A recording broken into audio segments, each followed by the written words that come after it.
Hi hello welcome back to Samruddhi Sadana vlogs ಇನ್ ಕನ್ನಡ. ನಾನು ನಿರ್ಮಲಾ. ಬನ್ನಿ ಇವತ್ತಿನ ವ್ಲಾಗನ್ನು ಶುರು ಮಾಡ್ತಾ ಇದ್ದೀನಿ. ಡೇ 14 ವೆಯ್ಟ್ ಲಾಸ್ ಚಾಲೆಂಜ್ ವ್ಲಾಗನ್ನು ಸ್ಟಾರ್ಟ್ ಮಾಡ್ತಾ ಇದ್ದೀನಿ. ಹಾಗೆ ವಿಡಿಯೋ ನೋಡ್ತಿರೋರೆಲ್ಲ ಒಂದು ಲೈಕ್ ಮಾಡಿ, ಶೇರ್ ಮಾಡಿ, ಕಮೆಂಟ್ ಮಾಡಿ. ಹೊಸಬ್ರೆಲ್ಲ ನೋಡ್ತಾ ಇದ್ರೆ ಪ್ಲೀಸ್ ಸಬ್ಸ್ಕ್ರೈಬ್ ಮಾಡ್ಕೊಂಡು ಸಪೋರ್ಟ್ ಮಾಡಿ.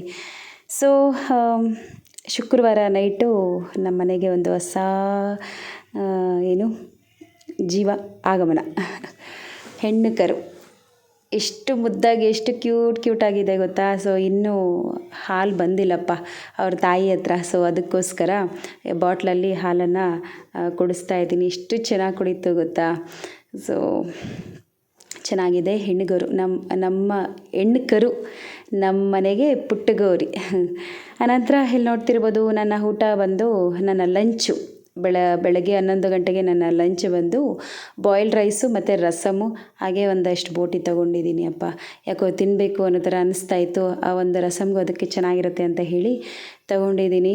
ಸೊ ಫ್ರೂಟ್ಸ್ ಎಲ್ಲ ಏನೂ ತೊಗೊಂಡಿಲ್ಲ, ಜಸ್ಟ್ ಅನ್ನ ಮತ್ತು ರಸಮ್ ಅಷ್ಟೇ ತೊಗೊಂಡಿದ್ದೀನಿ.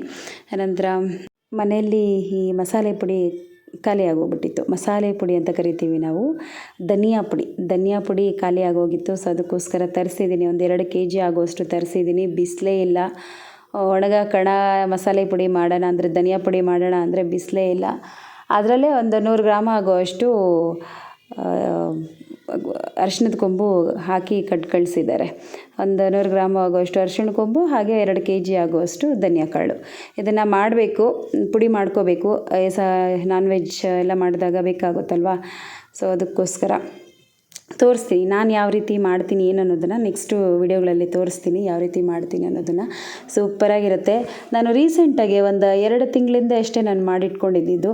ಬಟ್ ಖಾಲಿ ಆಗೋಯಿತು. ಊರ ಹಬ್ಬದ ದಿನ ನಾನ್ ವೆಜ್ ಅಡುಗೆಗಳೆಲ್ಲ ಮಾಡಿಸಿದ್ವಲ್ಲ, ಹತ್ತತ್ರ 1.5 kg ಆಗೋಷ್ಟು ಪುಡಿ ಇತ್ತು. ಎಲ್ಲ ಹಾಕ್ಬಿಟ್ಟಿದ್ದಾರಪ್ಪ ಸಾಂಬಾರಿಗೆ. ಅದಕ್ಕೋಸ್ಕರ ಖಾಲಿಯಾಗಿದೆ, ಮಾಡ್ಕೋಬೇಕು.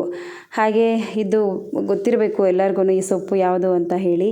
ಕಾಶಿ ಸೊಪ್ಪು ಅಂತ ಕರಿತೀವಿ ನಾವು ಇದನ್ನು.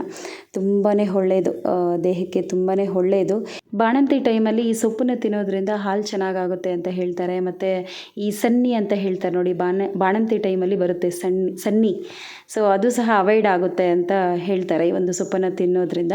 ಇದನ್ನು ಹುಡುಕ್ತಾರೆ ಬಾಣಂತಿ ಟೈಮಲ್ಲಿ, ಮಗುಗೆ ಹಾಲು ಚೆನ್ನಾಗಾಗುತ್ತೆ ಅಂತ ಹೇಳಿ ಕೊಡ್ತಾರೆ ಈ ಒಂದು ಸೊಪ್ಪನ್ನು. ಆನಂತರ ಈವ್ನಿಂಗ್ ವ್ಲಾಗನ್ನು ಸ್ಟಾರ್ಟ್ ಮಾಡ್ತಾ ಇದ್ದೀನಿ. ಈವ್ನಿಂಗ್ ಬಂದು ಬೆಳಗ್ಗೆ ಒಂದು ರಸಮು ಮತ್ತು ಬಾಯ್ಲ್ಡ್ ರೈಸ್ ತೊಗೊಂಡಿದ್ದಲ್ವ, ಈವ್ನಿಂಗು ಇಲ್ಲಿ ಫ್ರೂಟ್ಸನ್ನು ತೊಗೊಳ್ತಾ ಇದ್ದೀನಿ. ಒಂದು ಅರ್ಧ ಪಪ್ಪಾಯ ಆಗುವಷ್ಟು ತೊಗೊಂಡಿದ್ದೀನಿ. ತುಂಬ ದಿನ ಆದಮೇಲೆ ಫ್ರೂಟ್ಸ್ ತಿಂತಾ ಇದ್ದೀನಿ. ಇತ್ತೀಚೆಗೆ ಸ್ವಲ್ಪ ಮಾವಿನ ಹಣ್ಣು ಜಾಸ್ತಿ ತಿಂದ್ಬಿಟ್ಟೆ. ಬಟ್ ಮಾವಿನ ಹಣ್ಣು ಸಹ ಜಾಸ್ತಿ ತಿನ್ನಬಾರ್ದು. ಸೊ ಇವಾಗ ಮಾವಿನ ಹಣ್ಣು ಇತ್ತು, ನಾನು ತೊಗೊಂಡಿಲ್ಲ. ಪಪ್ಪಾಯ ಮಾತ್ರ ತೊಗೊಂಡಿದ್ದೀನಿ ಅಷ್ಟೇ. ಇವಾಗ ತೊಗೊಳ್ತಾ ಇದ್ದೀನಿ. ಸ್ವಲ್ಪ ಜಾಸ್ತಿನೇ ತೊಗೊಂಡಪ್ಪ. ಇನ್ನೇನು ಮತ್ತೆ ಈವ್ನಿಂಗು ಅಷ್ಟೊಂದು ಊಟ ತೊಗೊಳ್ಳೋದು ಬೇಡ ಅಂತ ಹೇಳಿ ಒಂದು ಅರ್ಧ ಹೋಳಾಗುವಷ್ಟು ನಾನೇ ತಿಂದಿದ್ದೀನಿ ಪಪ್ಪಾಯ ತಿಂದರೆ ತುಂಬ ಚೆನ್ನಾಗಿ ವೆಯ್ಟ್ ಲಾಸ್ ಆಗುತ್ತೆ. ನಾನು ಅಬ್ಸರ್ವ್ ಮಾಡಿದ್ದೀನಿ. ಬೆಳಗ್ಗೆ ಲೈಟಾಗಿ ಊಟ ಮಾಡಿ ಈವ್ನಿಂಗು ಪಪ್ಪಾಯ ಜೊತೆಗೆ ಒಂದು ಸ್ವಲ್ಪ ಊಟ ತೊಗೊಂಡಿದ್ದೀವಿ ಅಂದರೆ ಸೊ ತುಂಬ ಚೆನ್ನಾಗಿ ವೆಯ್ಟ್ ಲಾಸ್ ಆಗುತ್ತೆ. ಪಪ್ಪಾಯ ಮತ್ತು ವಾಟರ್ ಮೆಲೂನು, ಹಾಗೆ ಕುಕುಂಬರ್, ಸೌತೆಕಾಯಿ ಇವೆಲ್ಲ ನೀರಿನ ಅಂಶ ಇರುವಂಥ ಪದಾರ್ಥಗಳಲ್ವ. ಸೊ ಆದಷ್ಟು ವೆಯ್ಟ್ ಲಾಸ್ ಟೈಮಲ್ಲಿ ತೊಗೊಳ್ಳೋದ್ರಿಂದ ತುಂಬ ಚೆನ್ನಾಗಿ ವೆಯ್ಟು ರೆಡ್ಯೂಸ್ ಆಗುತ್ತೆ. ಒಂದು ಸತಿ ಟ್ರೈ ಮಾಡಿ. ಇನ್ನು ಈವ್ನಿಂಗಲ್ಲಿ ಹಾಲು ಕರಿತಾಯಿದ್ದು ಒಂದು 4 ಗಂಟೆ 4:15 ಸುಮಾರು ಆಗಿತ್ತು. ಆ ಒಂದು ಟೈಮಲ್ಲಿ ಹಾಲು ಕರಿತಾ ಇರೋವಂಥದ್ದು. ಎಷ್ಟು ಚೆನ್ನಾಗಿ 3 ಕರುಗಳು ಹಾಲು ಕುಡಿತಿದ್ದಾವೆ ಅವರ ತಾಯಂದಿರ ಹತ್ರ. ನೋಡೋದಕ್ಕೆ ಒಂಥರ ಚೆನ್ನಾಗಿತ್ತು. ಅದಕ್ಕೋಸ್ಕರ ಒಂದು ವಿಡಿಯೋ ಮಾಡಿಕೊಂಡೆ. ಎಷ್ಟು ಕ್ಯೂಟಾಗಿ ಕಾಣಿಸ್ತಾ ಇದೆ ನೋಡಿ. ಟೋಟಲ್ 4 ಇರೋದು ಹಸುಗಳು. 3 ಹಸು ಇವಾಗ ಪ್ರೆಸೆಂಟ್ ಕರು ಹಾಕಿದ್ದಾವೆ, ಇನ್ನೊಂದು ಇಲ್ಲ. ಸೊ ಅದು ಇವಾಗ ರೆಡಿ ಆಗ್ತಾ ಇದೆ. ಸೊ ಇವಾಗ 3 ಎಷ್ಟು ಚೆನ್ನಾಗಿ ಹಾಲು ಕುಡಿತಾ ಇದ್ದಾವೆ ನೋಡಿ. ಚೆನ್ನಾಗಿತ್ತು ಒಂದು ಸೀನು, ಅದಕ್ಕೋಸ್ಕರ ತಗೊಂಡೆ ಒಂದು ವಿಡಿಯೋನ. ಆನಂತರ ಈವ್ನಿಂಗ್ ಬಂದು ಮಳೆ ಬೀಳ್ತಾ ಇತ್ತಪ್ಪ. ಚಳಿ ಆದಂತಹ ವಾತಾವರಣ. ಸೊ ಕಾಫಿ ಜೊತೆಗೆ ಏನಾದರೂ ನೆಂಚ್ಕೊಳ್ಳೋದಕ್ಕೆ ಮಾಡೋಣ ಅಂತ ಹೇಳಿಬಿಟ್ಟು ಇಲ್ಲಿ ಮದ್ದೂರು ವಡೆ ಥರ ಮಾಡ್ತಾಯಿದ್ದೀನಿ. ಬನ್ನಿ ಏನೇನೆಲ್ಲ ಹಾಕ್ತಿದ್ದೀನಿ ಏನು ಅನ್ನೋದನ್ನು ನೋಡೋಣ, ಹೇಗೆಲ್ಲ ಮಾಡ್ತೀನಿ ಏನು ಅನ್ನೋದನ್ನು ನೋಡೋಣ ಬನ್ನಿ. ಸೊ ಮೊದಲಿಗೆ ನಾನಿಲ್ಲಿ 2 ಗಡ್ಡೆ ಆಗುವಷ್ಟು ಈರುಳ್ಳಿನ ಕಟ್ ಮಾಡಿ ಇಟ್ಕೊಂಡಿದ್ದೀನಿ. ಆನಂತರ ಹಸಿಮೆಣ್ಸಿನ್ಕಾಯಿ, ಶುಂಠಿ 1-2 ಇಂಚ್ ಆಗುವಷ್ಟು ಶುಂಠಿ ಚಿಕ್ಕದಾಗಿ ಕಟ್ ಮಾಡಿ ಇಟ್ಕೊಂಡಿದ್ದೀನಿ. ಕರಿಬೇವು, ಕೊತ್ತಂಬರಿ ಸೊಪ್ಪು ಹಾಗೆ ಬಿಳಿ ಎಳ್ಳು ಇವಿಷ್ಟನ್ನು ತೊಗೊಂಡಿದ್ದೀನಿ.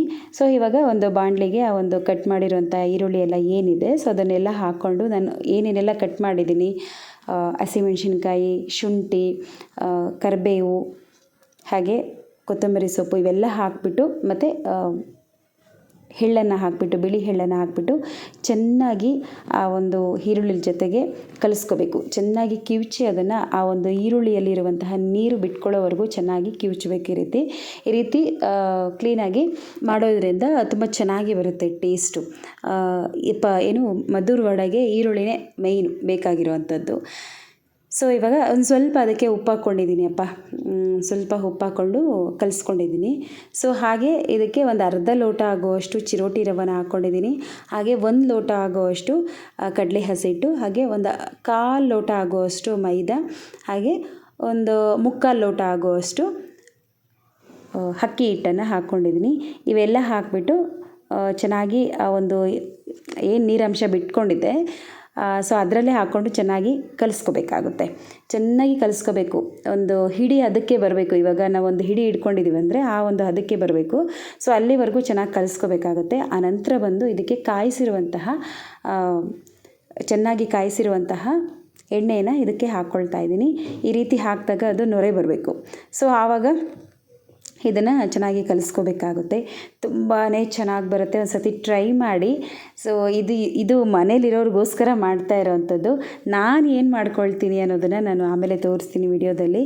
ಸೊ ಇವಾಗ ಈ ರೀತಿ ಆಗಿದೆಯಲ್ಲ, ಸೊ ಇದಕ್ಕೆ ಒಂದು ಸ್ವಲ್ಪ ನೀರನ್ನು ಸೇರಿಸ್ಕೊಂಡು ಕಲಿಸ್ಕೋಬೇಕಾಗುತ್ತೆ. ಇದಕ್ಕೆ ರುಚಿಗೆ ತಕ್ಕಷ್ಟು ಉಪ್ಪನ್ನು ಸಹ ಸೇರಿಸ್ಕೋಬೇಕು. ಹಾಗೆ ಇದಕ್ಕೆ ನಾನು ಸೋಡಾ ಏನೆಲ್ಲ ಹಾಕಲಿಲ್ಲಪ್ಪ, ಜಸ್ಟ್ ಉಪ್ಪು ಮಾತ್ರ ಹಾಕಿದ್ದೀನಿ ಅಷ್ಟೇ. ಸೊ ಇವಾಗ ರುಚಿಗೆ ತಕ್ಕಷ್ಟು ಉಪ್ಪನ್ನು ಹಾಕ್ಕೊಂಡು ಸ್ವಲ್ಪನೇ ನೀರನ್ನು ಹಾಕ್ಕೊಂಡು ಗಟ್ಟಿಯಾಗಿ ಕಲಿಸ್ಕೋಬೇಕಾಗುತ್ತೆ. ಜಾಸ್ತಿ ನೀರನ್ನು ಹಾಕೋದು ಬೇಡ. ಈರುಳ್ಳಿಯಲ್ಲಿ ಆದಷ್ಟು ನೀರಂಶ ಬಿಟ್ಕೊಂಡಿರುತ್ತಲ್ವ, ಸೊ ಅದೇ ಸಾಕು. ಸ್ವಲ್ಪ ನೀರನ್ನು ಸೇರಿಸ್ಕೊಂಡು ಒಂದು ಉಂಡೆ ಅದಕ್ಕೆ ಬರೋ ಹಾಗೆ ಚೆನ್ನಾಗಿ ಕಲಿಸ್ಕೋಬೇಕಾಗುತ್ತೆ. ನೋಡಿ, ನಾನು ಅದೇ ರೀತಿಯೇ ತೋರಿಸ್ತೀನಿ ಯಾವ ರೀತಿ ನಾನು ಆ ಒಂದು ಉಂಡೆ ಅದಕ್ಕೆ ಬರೋವರೆಗೂ ಸ್ವಲ್ಪನೇ ನೀರು ಹಾಕ್ಕೊಂಡು ಯಾವ ರೀತಿ ಕಲಿಸ್ಕೊಳ್ತಾ ಇದ್ದೀನಿ ಅಂತ ಹೇಳಿ. ತುಂಬಾ ಕ್ರಿಸ್ಪಿಯಾಗಿ ಸಕ್ಕತ್ತಾಗಿ ಬರುತ್ತೆ. ಟೇಸ್ಟ್ ಮಾತ್ರ ಮನೇಲಿ ಎಲ್ಲರೂ ಇಷ್ಟಪಟ್ಟು ತಿಂದರು. ಸೊ ನಾನಿದು 2ನೇ ಸತಿನೇನೋ ಮಾಡಿರೋದು. ಫಸ್ಟ್ ಟೈಮ್ ಮಾಡಿದಾಗ ಈ ಕೊರೋನಾ ಟೈಮಲ್ಲಿ ಒಂದು ಸತಿ ಮಾಡಿದ್ದೆ ಇದನ್ನು. ಇದಕ್ಕೆ ಆಲೂಗಡ್ಡೆ ಎಲ್ಲ ಹಾಕಿದ್ನಪ್ಪ. ಆಲೂಗಡ್ಡೆ ಎಲ್ಲ ಹಾಕಿದ್ದೆ, ಚೆನ್ನಾಗಿ ಬಂದಿತ್ತು. ಅಂದರೆ ಆಲೂಗಡ್ಡೆನ ತುರಿದುಬಿಟ್ಟು ಹಾಕಿದ್ದಿದ್ದು ಚೆನ್ನಾಗಿ ಬಂದಿತ್ತು. ನೋಡಿ, ಈ ರೀತಿ ಉಂಡೆ ಅದಕ್ಕೆ ಬರಬೇಕು. ನೋಡಿ ಯಾವ ರೀತಿ ಬಂದಿದೆ ಅಂತ ಹೇಳಿ. ಸೊ ಇದು ಪರ್ಫೆಕ್ಟ್ ಕನ್ಸಿಸ್ಟೆನ್ಸಿ. ನಿಮ್ಗಾದರೆ ಇದೇ ರೀತಿಯೇ ಎಲ್ಲ ಉಂಡೆ ಮಾಡಿ ಇಟ್ಕೋಬೋದು. ಇಲ್ಲ ನಾನು ಎಣ್ಣೆಲಿ ಹಾಕೋವಾಗೆ ಅದೇ ರೀತಿಯೇ ತಟ್ಟಿ ಹಾಕ್ತೀನಿ ಅನ್ನೋದಾದರೆ ಸೊ ಆವಾಗೆ ತಟ್ಟಿ ಹಾಕ್ಕೋಬೋದು.